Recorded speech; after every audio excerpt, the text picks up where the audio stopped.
முதல் கடல் நடுவே பாறையிலே வெயில் மழை அந்த பாறையிலே அமர்ந்து சுவாமிகள் தவம் செஞ்சாங்க. அந்த கன்னியாகுமரி பாறை பேக் மெமோரியல் என்று சொல்லப்படுகின்ற அந்த கோவில் விவேகானந்தர் கிட்ட பைசா கிடையாது.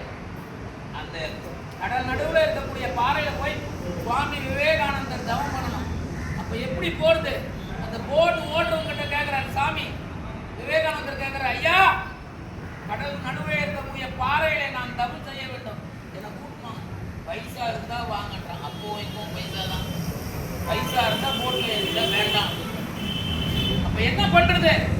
ஒரு பக்தன், ஒரு தெய்வீகம், ஆன்மீகம், சனாதனம் எப்படி வருது பாருங்க. சுவாமி விவேகானந்தர் கடல் நடுவில் போனோம், போட்ல ஏற்ற மாட்டாங்க. என்ன பண்றது? ஆனால் சாமி கிட்ட இருக்க அந்த மன வலிமை, ஆன்மீக வலிமை இந்த நாட்டு உலக அளவில் அரங்கேற்றத்தில் உயர்த்திய தீர்வன் அப்படின்னு சொல்லக்கூடிய அந்த மன வலிமை சிவபெருமானுடைய அம்சம். சாமி கடல்ல நீந்தி போற, கடல்ல நீந்தி கற்பனை பண்ணி பாருங்க. ஒரு கடல்ல நீந்தி போய் ஒரு சறுக்கின்ற பாறையில ஏறி தவம் செய்யறது முடியுமா? 3 நாள் அமர வேண்டும். ஆனால் சாமி 3 நாள் அந்த கடல் அலைகளெல்லாம் தாண்டி பாறையில போய் அமர்ந்து தவம் செய்கின்றார். அன்று முதல் இன்று வரை அந்த இடம் கோவிலாக இருக்கிறது.